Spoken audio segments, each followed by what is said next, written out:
The massive space station hung in the void like a glowing jewel. Its metal walls stretched for miles in every direction, home to hundreds of alien species from across the galaxy. Today was special. Today, the humans were coming. Captain Jake Morrison stood on the bridge of his ship, the Liberty. Through the window, he could see the station growing larger as they approached. His crew worked quietly around him, checking systems and preparing for what might be the most important day in human history. "We're getting close, Captain," said Danny Rodriguez from his seat at the controls. The young engineer had been with Jake for 3 years, and his hands never shook when flying the ship. Jake nodded. "Take us in slow. We want to make a good first impression." Behind him, Dr. Lisa Parker adjusted her formal uniform one more time. As Earth's first ambassador to the galaxy, she carried the hopes of 8 billion humans on her shoulders.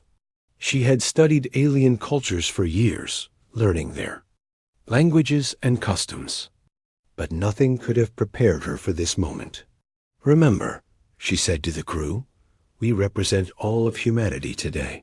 Stay calm, be respectful, and let me do the talking." The Liberty docked with the station with barely a sound. Jake led his small team through the airlock and into a world unlike anything they had ever seen. The corridor was huge, built for species much larger than humans. Strange lights pulsed in the walls, and the air smelled of metal and something sweet they couldn't identify. Their guide was a Zephyrian named Kethval.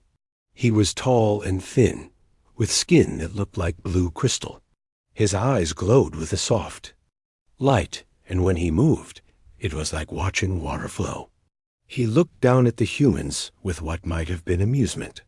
"Welcome to Station Prime," Kethval said in perfect English. His voice sounded like wind chimes. "The Council is waiting for you. Try not to touch anything."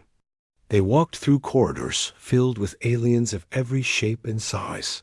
Some had fur, others had scales. Some walked on 2 legs, others on 4 or 6. A few floated in the air, using technology the humans couldn't understand. Many stopped to stare at the newcomers, pointing and whispering in languages that sounded like music or static or the roar of ocean waves. "They're so small," Jake heard one alien say to another. "How do they even survive? I heard they live less than 100. "Years," replied another. "Such short lives. No wonder they haven't advanced very far." Lisa kept her face calm, but Jake could see her hands tighten into fists. Amy Johnson, their medic, moved closer to the ambassador. "Don't let them get to you," she whispered. "We'll show them what humans can do." The council chamber was enormous. Hundreds of aliens sat in rows that stretched up toward the ceiling. At the center was a raised platform where 5 beings sat behind a curved table. These were the council leaders, representatives of the most powerful species in the galaxy. Commander Vextar of the Zephyrian fleet sat in the middle. His crystal skin was darker than their guides, and his eyes held no warmth. To his right sat a Corvan warrior, her body covered in natural armor that looked like black metal. Her name was General Zarakith, and she was famous for never losing a battle.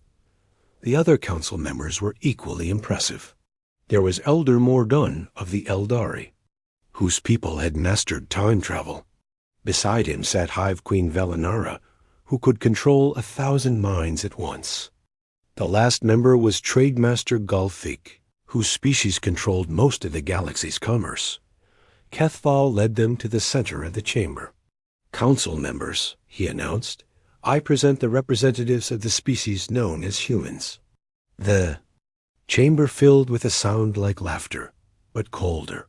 Some aliens made clicking noises with their mouths. Others simply stared as if the humans were interesting animals in a zoo. Commander Vextar stood up. "So these are the humans we have heard about, the ones who claim to be ready for membership in our federation." He walked down from the platform, his movements graceful and predatory. "You are smaller than I expected, weaker looking too. Lisa stepped forward. Commander Vextar, thank you for this opportunity. Humanity is honored to be considered for membership in the Galactic Federation. We believe we can contribute much to the galaxy's future. Contribute? General Zarakith laughed. A sound like grinding metal. What could you possibly contribute? You have no advanced technology. Your ships are primitive. Your weapons are laughable. You cannot even leave your own solar system without our help. We have survived and thrived on our world for thousands of years, Lisa replied calmly. We have overcome great challenges and learned to work together despite our differences. Your world, said Elder Mordan, his voice ancient and tired, is a garden compared to the harsh realities of the galaxy. You know nothing of true hardship. The Trademaster leaned forward. Your economic systems are chaotic. Your governments cannot even agree on simple matters. How can you expect to function in a galaxy of trillions of beings? Jake felt anger rising in his chest, but he kept quiet. This was Lisa's moment. We understand your concerns, Lisa said. We ask only for the chance to prove ourselves. Commander Vextar returned to his seat. Very well. If you wish to join our Federation, you must complete the trials. 3 tests. That will measure your worth. The chamber grew quiet. Even the aliens who had been whispering stopped to listen. The first trial, Vextar continued, is survival. You must spend 30 days on Kepler 442b, a world where no intelligent species has ever survived more than a few hours. The second trial, said General Zarakith, is intelligence. You must solve the mathematical puzzle of the ancients, a problem that has stumped our greatest minds for 1,000 years. The third trial, Elder Mordan added, is combat. You must face our elite forces and prove you can defend yourselves in a hostile galaxy. The council members looked at each other with barely hidden smiles. In the 10,000 years since the trials were created, no species had ever completed even one of them. We accept, Lisa said without hesitation. The chamber erupted in what could only be described as alien laughter. The sound was deafening, a mix of roars, clicks, whistles, and sounds that had no names in any human language. Commander Vextar raised his hand for silence.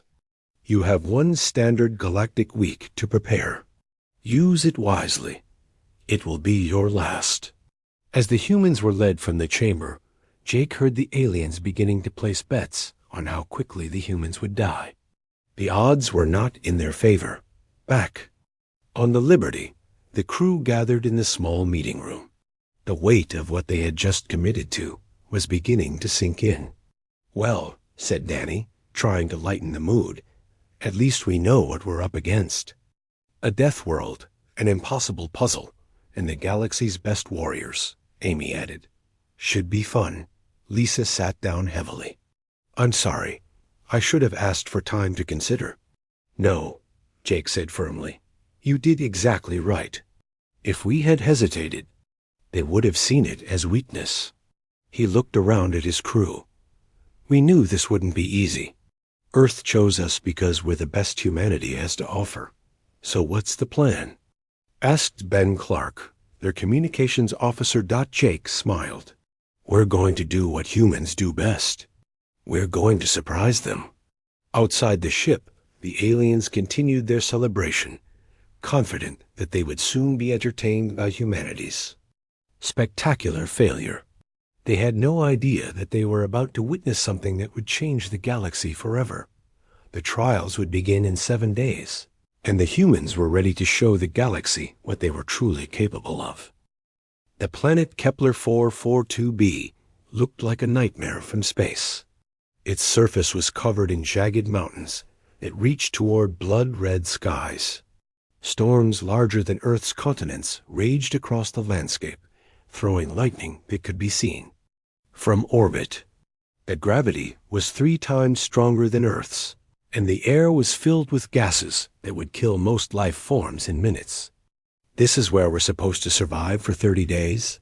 Danny asked, staring at the planet through the Liberty's window. The council wasn't kidding when they said no species had survived more than a few hours, Amy added, checking her medical. Equipment for the 100th time. Jake studied the readings on his screen. The planet's surface temperature ranged from boiling hot to freezing cold, sometimes changing by hundreds of degrees in a single day. The atmospheric pressure was crushing, and the radiation levels were off the charts. Remember, Lisa said, half. The galaxy is watching this. Every alien species will be studying how we handle this challenge. For the past week, the crew had worked without rest to prepare. Danny had modified their environmental suits using technology he had learned from studying alien designs. Amy had developed new medical protocols based on extreme environment training. From Earth's military, even their food had been specially prepared to last in the harsh conditions. Dr. Kevin Brooks, the mathematician they had brought along for the second trial, had spent his time studying the planet's weather patterns and geological structure. The key, he said, is not to fight the environment, but to work with it. Ben Clark had been monitoring alien communications, listening to the bets being placed on their survival. Most aliens are giving us 6 hours, he reported. A few optimistic. Ones think we might last a full day? Let's prove them wrong, Jake said. The landing was rough. The Liberty's shuttle fought against winds that would have torn apart most aircraft. But Danny's steady hands brought them down safely in a valley between two massive mountain ranges. The moment they stepped outside, the planet tried to kill them. The gravity hit them like a physical blow. Even with their modified suits, every step was a struggle. The air outside was a mix of poisonous gases that would have burned their lungs, but their breathing systems filtered it into something they could survive on. First priority, Jake said over the radio, is shelter. We need something that can protect us from the storms. They had landed near a formation of crystal-like rocks that Kevin had identified from orbit. The structures were hollow inside, created by the planet's unique geology. With careful work, they could be turned into a base. These crystals are amazing, Danny said as he studied the formation.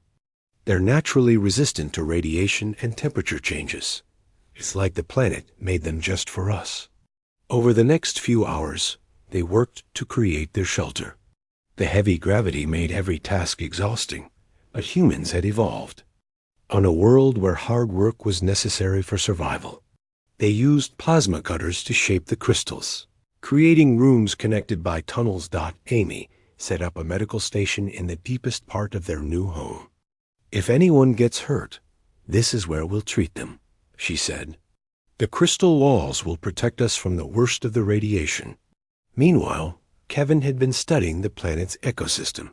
There are life forms here, he reported. Small ones. But they've adapted to conditions that would kill most species. If we can understand how they survive, we can learn to thrive here too. The first night was the hardest. The temperature dropped to nearly 200 degrees below zero, and winds howled across the landscape with the force of a hurricane. But inside their crystal shelter, the humans stayed warm and safe. Day 1 complete, Jake said into his communicator, knowing that alien species across the galaxy were listening. Looking forward to the next 29. As the days passed, something remarkable happened. The humans didn't just survive on Kepler 442b, they began to thrive. Danny discovered that the planet's unique crystals could be used to generate power, giving them unlimited energy. Amy found that certain native plants could be processed into medicine that actually improved their health. Kevin made the most surprising discovery of all. The small creatures that lived on the planet were actually quite intelligent. With patience and the right approach, they could be befriended. Soon, several of the alien animals were living in the human shelter, providing companionship and help with daily tasks. Look at this, Ben said, monitoring the alien communications. They're starting to worry. Some of the council members are calling for emergency sessions. The aliens watching from space couldn't understand what they were seeing. According to their calculations, the humans should have died within hours. Instead, they were building a thriving settlement and making friends with the local wildlife. Commander Vexstar sent a message to the planet's surface. Humans, your survival is ... expected. Are you certain you are not receiving outside assistance? No? Assistance, Jake replied. Just human ingenuity and determination. By the second week, the humans had expanded their shelter into a small village. They had learned to predict the planet's weather patterns and use them to their advantage. When the storms came, they collected the electrical energy. When the temperature dropped, they used the planet's geothermal vents for heat. The alien animals had become more than pets. They were partners. The creatures had natural abilities that complemented human skills perfectly. Some could sense approaching storms hours before they arrived. Others could find sources of water and food that the humans would never have discovered on their own. This is incredible, Amy said as she watched one of the creatures help Danny repair a piece of equipment. They're not just surviving alongside us, they're actively helping us improve our situation. The third week brought new challenges. A massive storm system, larger than anything they had seen before, was approaching their valley. The alien observers were sure this would finally be the end of the human experiment. But the humans had learned to read the planet's signs. They knew the storm was coming days before it arrived, and they were ready. They had built their shelter deep into the mountain, with multiple backup systems and escape routes. When the storm hit, it raged for 3 days straight.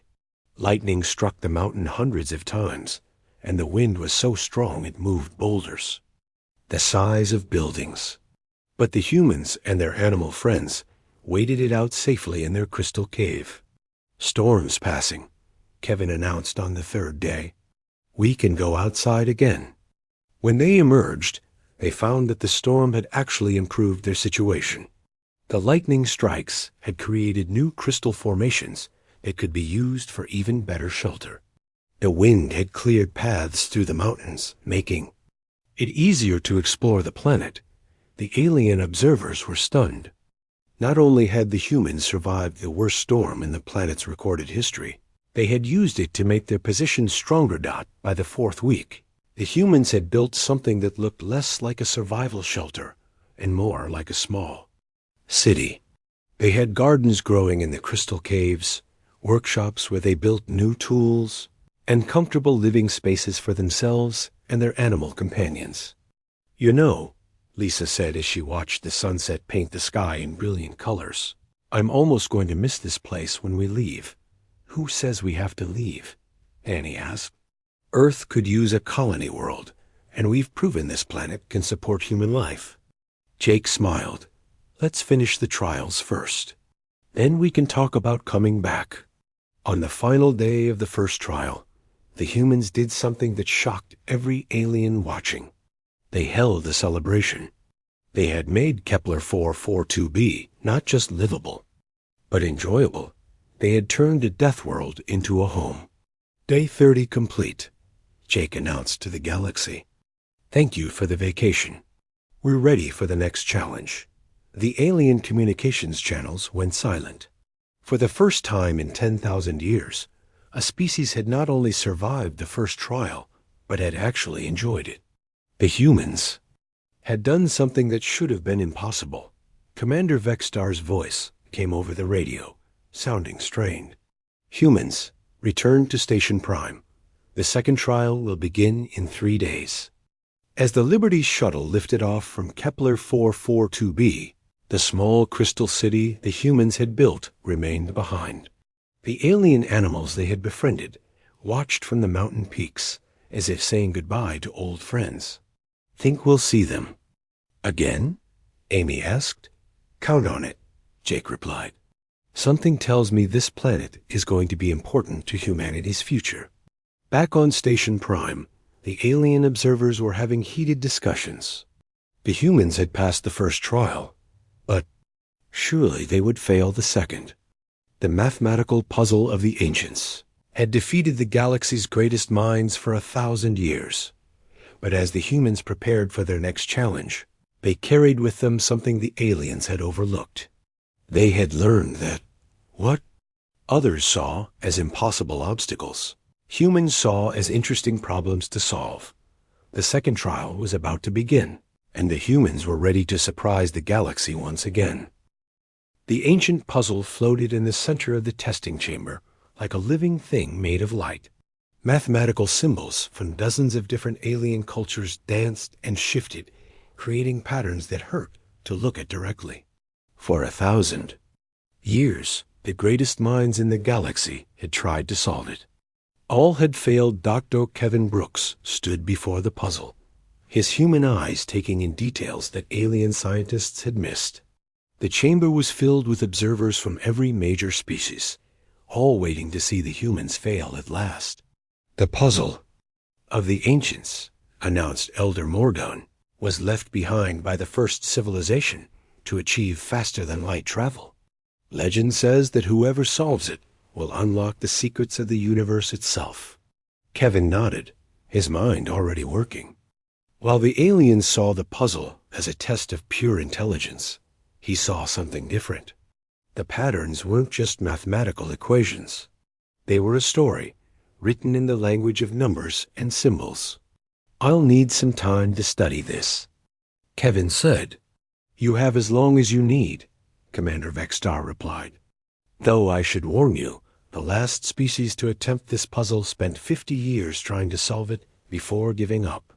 "I won't need 50 years," Kevin said quietly. The other humans gathered around him as he began to work. Jake watched as his friend pulled out a simple tablet and started making notes.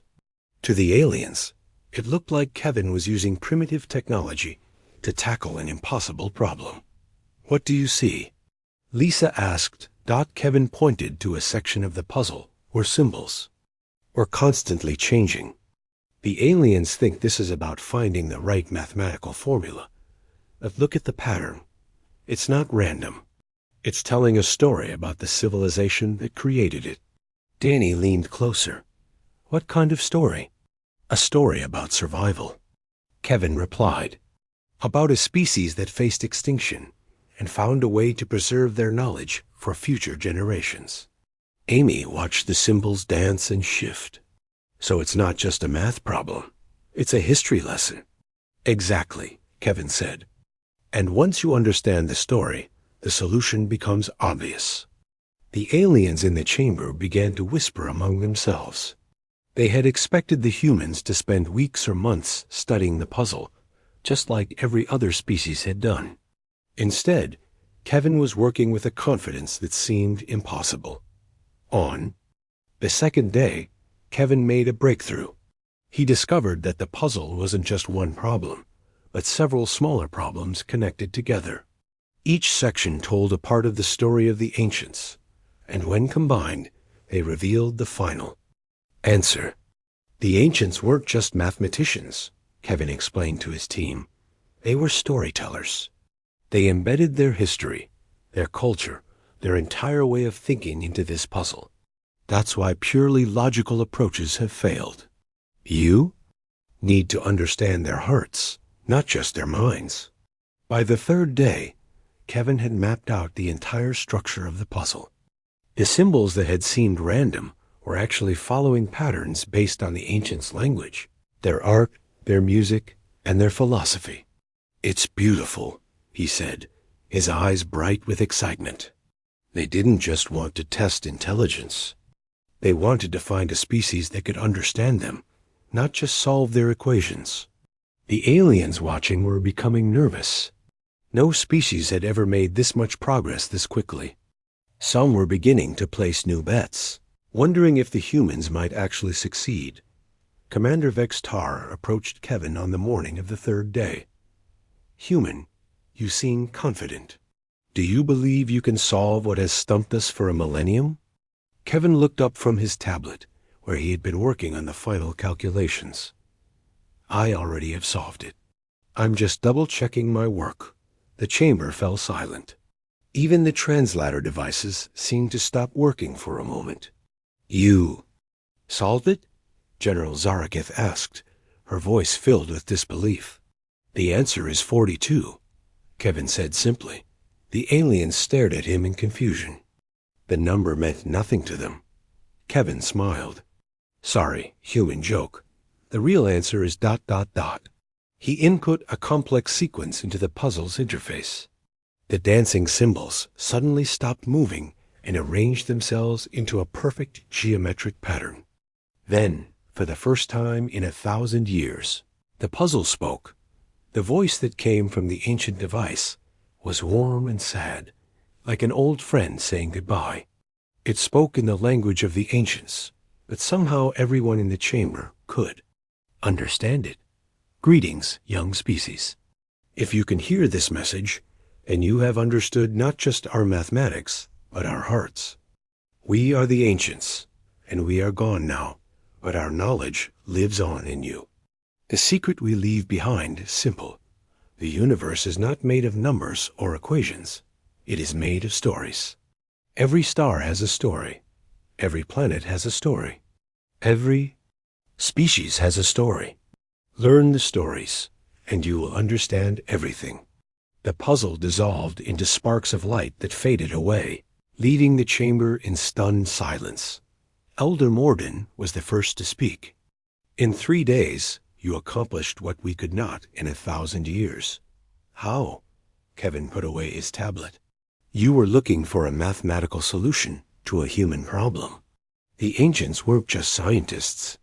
They were people with hopes and fears. And dreams. Once I understood that, the rest was easy." The aliens began to murmur among themselves. This was the second impossible trial the humans had passed, and they had made it look effortless. "The third trial begins tomorrow," Commander Vextar announced, but his voice lacked its earlier confidence. "You will face our elite forces in combat. Surely you cannot hope to defeat warriors who have trained for centuries." Jake stepped forward. "We'll see." That night, the human team prepared for their final challenge. They had surprised the galaxy twice, but the third trial would be different. This time, they would face the Corvin battle fleet, warriors who had never lost a single engagement. Ryan Hayes, their tactical officer, had spent the week studying every available recording of Corvin combat techniques. The Corvins were genetically enhanced for warfare, with reflexes faster than any natural species in armor that could withstand the most powerful weapons. "They're good," Ryan admitted. "Better than good. They're perfect fighting machines." Maria Santos, their weapons specialist, had been working with Danny to modify their equipment. "Perfect can be a weakness," she said. "If they always do the same thing, they become predictable." Ben Clark had been monitoring Corvin communications, learning their battle language and command structure. "They're confident," he reported. "They don't think we pose any threat at all." "Good," Jake said. "Overconfidence is something we can use." The battle would take place in an asteroid field near Station Prime. The Corvins had chosen the location because it favored their superior technology and firepower. What they didn't know was that humans had been fighting in difficult environments for their entire history. The next morning, the Liberty took its position in the asteroid field. Across from them, the Corvin battle fleet waited in perfect formation. Their ships were sleek and deadly, bristling with weapons that could destroy planets. "This is General Zarakith," came the voice over the radio. "Humans, you have surprised us with your survival skills and intelligence. But war is different. War requires strength, speed, and the will to destroy your enemies. These are things we have perfected over millions of years." "We'll see about that," Jake replied calmly. The battle began at exactly noon, Galactic Standard Time. The Corvin ships moved with perfect coordination, their weapons firing in patterns that should have destroyed the Liberty in seconds. But the Liberty wasn't where they expected it to be. Ryan had studied the Corvin battle tactics and found their weakness. They fought like a single organism, each ship knowing exactly what the others would do. This made them incredibly effective against opponents who fought the same way. Humans didn't fight the same way. Instead of meeting the Corvins head-on, the Liberty disappeared into the asteroid field. Jake used the rocks for cover, turning the battlefield into a maze where the Corvin's superior firepower couldn't be brought to bear. Where did they go? General Zaraketh demanded. That her answer came in the form of weapons fire from 3 different directions. The humans had used the asteroids to split their attack, making it impossible for the Corvins to defend against all of them at once. But the real surprise was still to come. Naria had discovered something about Corvin ships that even they didn't know. Their perfect coordination was maintained by a central command frequency that all ships shared. If you could intercept that frequency, you could predict their every move. Ben had been listening to their communications from the moment the battle began. They're going to try a pincer movement, he announced. 6 ships coming from the left, 4 from the right. Got it, Jake said. He piloted the Liberty through a gap in the asteroids that the Corvins didn't even know existed. Emerging behind their formation, the battle continued for hours. Every time the Corvins thought they had the humans trapped, the Liberty would vanish into the asteroid field and reappear somewhere else. The humans fought like ghosts, striking without warning and disappearing before the Corvins could respond. But Jake had no intention of simply running and hiding. He had a plan. Maria, are the modifications ready? He asked. Ready, Captain? She replied. And let's end this. The Liberty suddenly stopped running. It turned to face the entire Corvin fleet, as if challenging them to a direct confrontation. Final. The news spread across the galaxy like wildfire. Humans had completed the impossible trials, but that wasn't the most shocking part. The shocking part was how they had done it. Every species that heard the story began to ask the same question. Who were these humans, really? Commander Vextar stood in his private chambers aboard the Zephyrian flagship, staring at reports that made no sense. 3 separate intelligence agencies had been investigating Earth since the trials ended, and their findings were troubling. Sir, his aide said nervously, the reports are ready. Vextar took the datapad and began to read. What he found changed everything he thought he knew about humanity. Earth wasn't the peaceful garden world they had assumed. It was a planet where survival meant constant struggle. The humans had evolved not in safety, but in a world that was trying to kill them every day. Ice ages, volcanic eruptions, meteor impacts, deadly diseases, and predators that could tear apart creatures twice their size. They survived all of this? Vextar asked. Yes, sir, and more. They didn't just survive it. They thrived because of it. Every challenge made them stronger, smarter, more adaptable. The report detailed human history. Wars that lasted for centuries. Civilizations that rose and fell and rose again. Humans who crossed frozen wasteland and burning deserts to explore their world. Scientists who risked their lives to unlock the secrets of nature. Artists who found beauty in the darkest times. They've been preparing for the trials their entire evolutionary history, Vextar realized, without even knowing it. Similar reports were being read across the galaxy.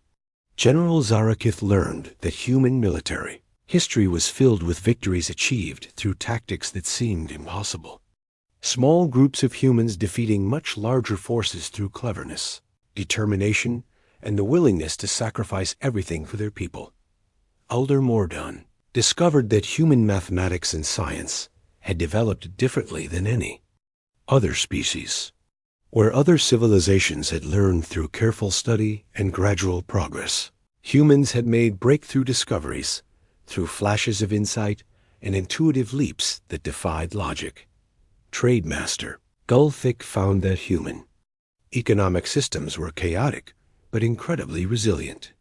They could adapt to any situation, recover from disasters that would destroy other civilizations. and find opportunities in places where others saw only problems. But the most disturbing discovery came from Dr. Carl Johnson, a human xenobiologist, who had been studying alien species since first contact.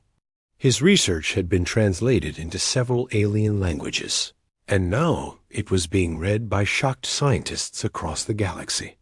Humans, Dr. Johnson had written, are the only species we have encountered that evolved with planet-wide catastrophes as a regular part of their environment. While other species developed in stable conditions, humans learned to survive in a world that changed constantly and without warning. The report went on to explain that this had given humans abilities that other species lacked.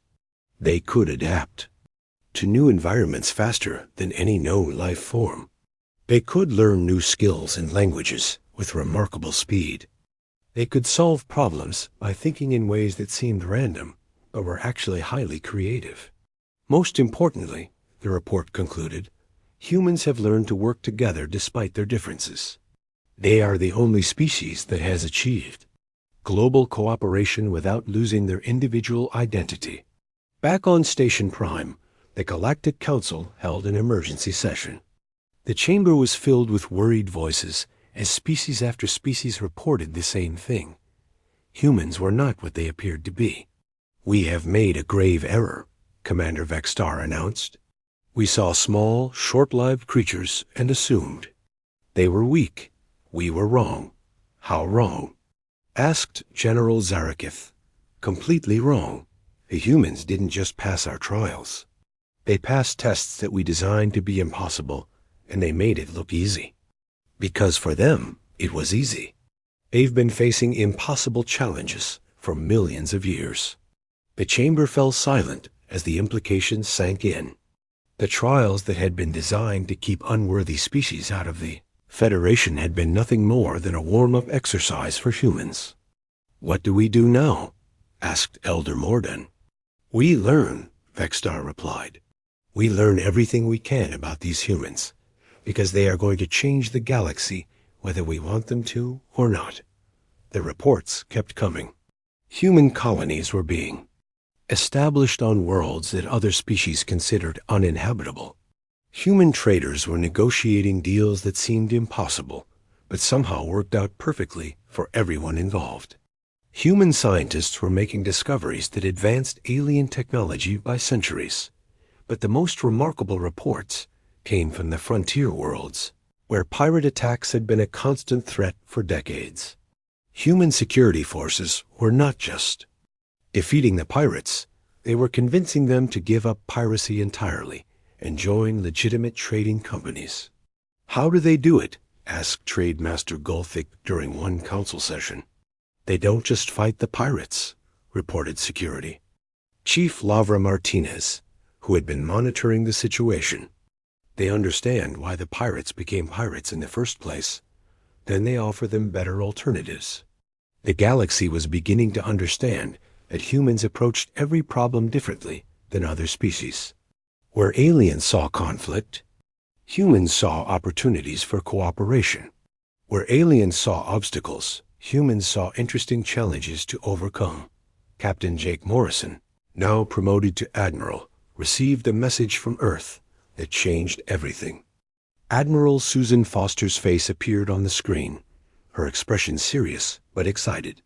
"Jake, we're receiving diplomatic requests from over 200 alien species. They all want to form alliances with humanity. Some are offering technology. Others are asking for protection. And a few are practically begging us to help them solve problems they've been struggling with for centuries." Jake wasn't surprised. He had been watching the galaxy's reaction to humanity's success, and it was clear that everything was changing. "What's Earth's response?" he asked. "We're being careful," Susan replied, "but we're also being generous. The President has authorized me to begin forming alliances with any species that approaches us in good faith." The transformation was happening faster than anyone had expected. The Zephyrians, who had once mocked human technology, were now asking human engineers to help them improve their ship designs. The Corvins, despite their defeat, had requested human tactical advisors to train their forces in new combat techniques. Even the ancient Eldari, who had remained neutral for thousands of years, had sent an ambassador to Earth. They wanted to study human time perception, believing that humanity's short lifespans had given them a unique understanding of temporal mechanics. Dr. Lisa Parker, now serving as humanity's chief diplomat, found herself busier than she had ever imagined possible. Her office on Station Prime was constantly filled with alien ambassadors, all seeking meetings with human representatives. "Ambassador Parker," said the Velteran trade representative, "my people have been trying to establish trade routes through the Nexus sector for 50 years. The space pirates make it impossible, but we hear that humans have solved similar problems." "We have," Lisa replied. "The key is understanding why the pirates operate in that area and addressing the root causes, not just the symptoms." "You would help us with this?" "Of course. That's what all eyes do." Similar conversations were happening across the galaxy. Species that had been enemies for millennia were asking humans to mediate their conflicts. Problems that had seemed unsolvable were being resolved through human insight and creativity. The most dramatic change came from the Outer Rim territories, where lawlessness had been a constant problem. Human security forces didn't just patrol these areas. They established schools, hospitals, and trading posts. They turned chaos into civilization through the simple act of caring about the people who live there. "It's remarkable," observed Dr. Carl Johnson during a conference on interspecies relations. "Humans don't just solve problems. They solve them in ways that create new opportunities for everyone involved." The galaxy was learning that human strength came not from their technology or their weapons, but from their ability to see possibilities where others saw only obstacles. They had spent millions of years learning to survive in a hostile universe, and now they were teaching other species how to thrive in it. But perhaps the most important discovery was made by a young Zephyrian scientist named Kethmer, who had been studying human psychology.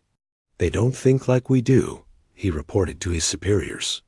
"When we face a problem, we analyze it carefully and develop a logical solution. When humans face a problem, they imagine what the solution would look like and then find a way to make it happen." "That sounds illogical," his superior replied. "It is illogical, but it works. They call it hope, and it's the most powerful force I've ever encountered." The reports kept coming from across the galaxy. Human colonies were not just surviving on hostile worlds. They were turning those worlds into gardens. Human traders were not just conducting business. They were building relationships that lasted for generations. Human scientists were not just making discoveries. They were sharing their knowledge freely with anyone who wanted to learn. "We need to understand," Commander Vextar said during a private meeting with the other council members. "How did a species that 2 years had passed since the trials, and the galaxy was unrecognizable.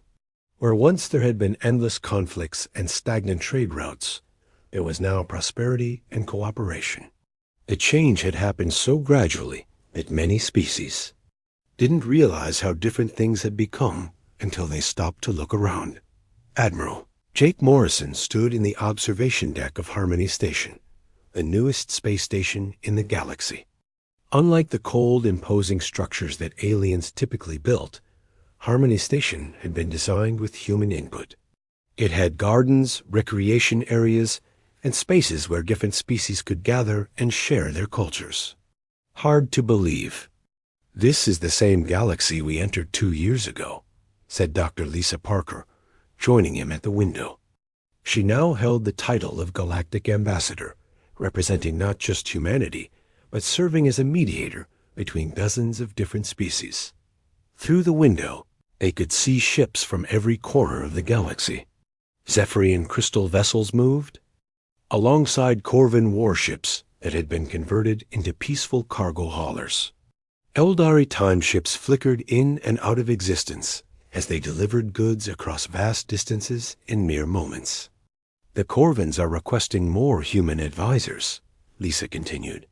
General Zarakith says our training methods have improved their effectiveness by 300%. Jake nodded. The Corvins had been the most surprising success story. After their defeat in the trials, they had expected to be humiliated. Instead, humans had offered to teach them new ways of thinking about conflict resolution. Now, former Corvin warriors were serving as peacekeepers throughout the galaxy. What about the Nexus sector situation? Jake asked, completely resolved. The pirates have all joined legitimate trading companies, and the shipping lanes are safer than they've been in centuries. The Velterrans are so happy, they've named their new trade station after Earth. The transformation hadn't been without challenges. Some species had been suspicious of humanity's rapid rise to influence. A few had even attempted to form alliances against human expansion. But these efforts had failed, mainly because humanity's approach to diplomacy was so different from anything the galaxy had seen before. When the Regellian Empire had accused humans of trying to dominate the galaxy, humanity's response had been to invite Regellian observers to monitor all human activities. When the Centauri Republic had claimed humans were destroying traditional trade relationships, humans had helped them establish new partnerships that were more profitable than their old ones.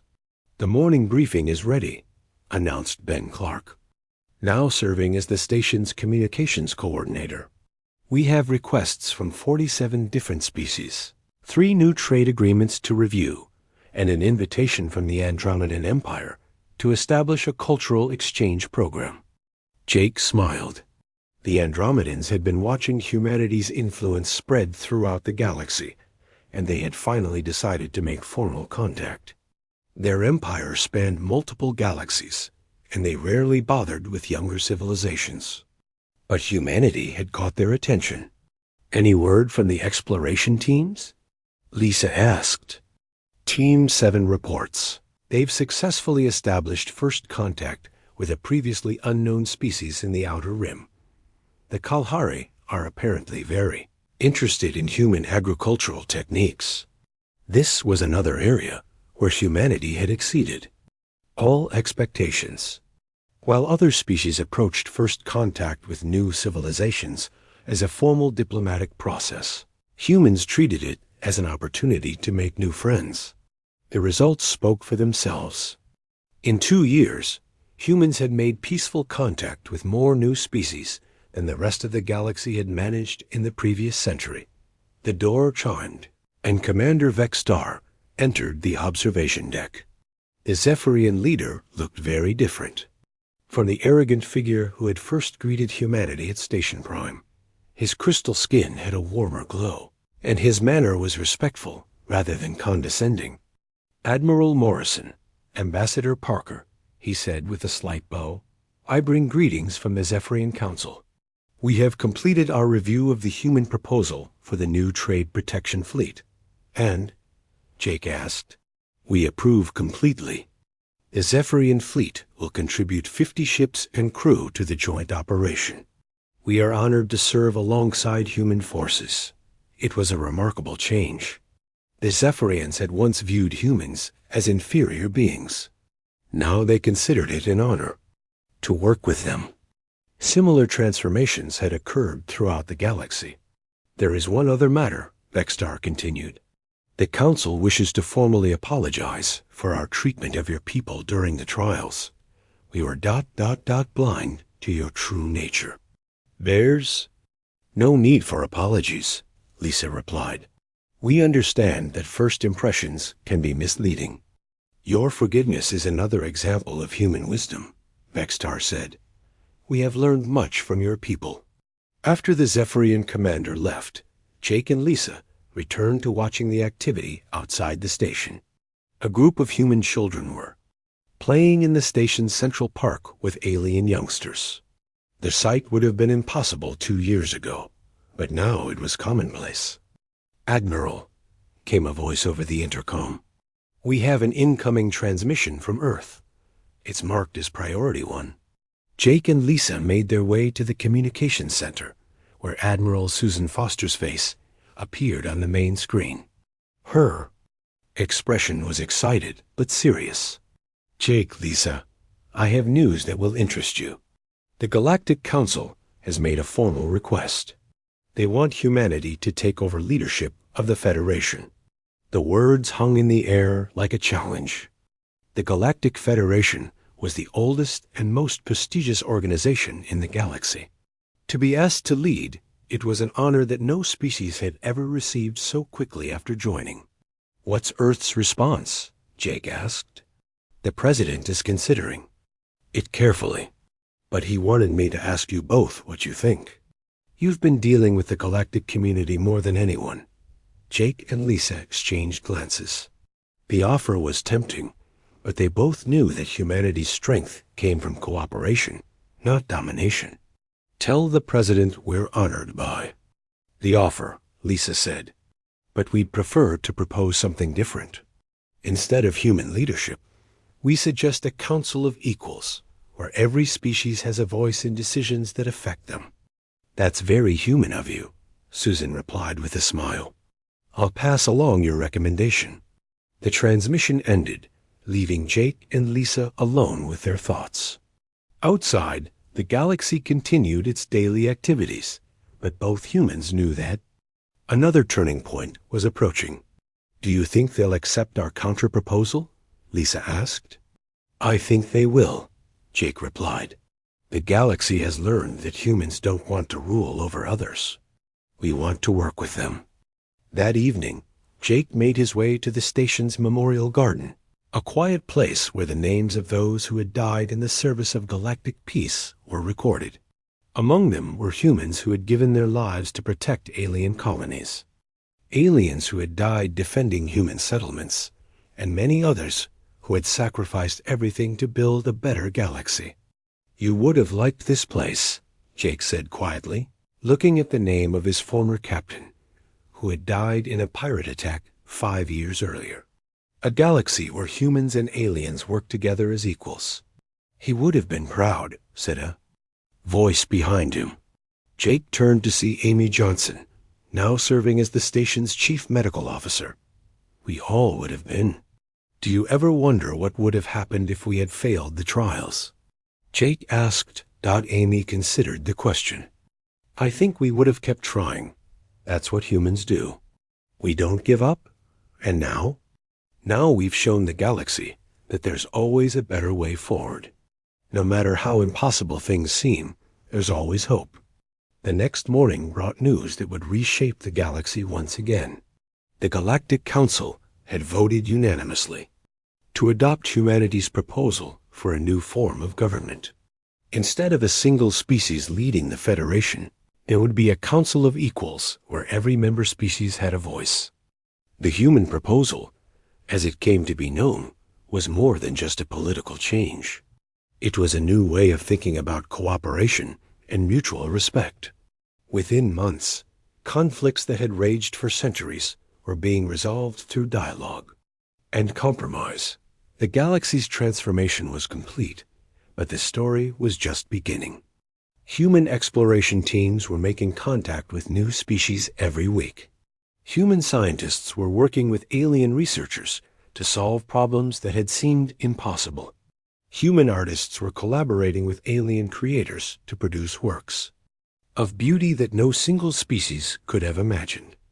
Jake stood once again in the observation deck of Harmony Station, watching as ships from across the galaxy moved peacefully through space. But now he wasn't alone. Representatives from dozens of species stood with him, all working together to build a better future. "Admiral," said Dr. Kevin Brooks, now serving as the station's chief science officer, "we're receiving a transmission from the edge of the galaxy. It's from a species we've never encountered before. They're asking for help." Jake smiled.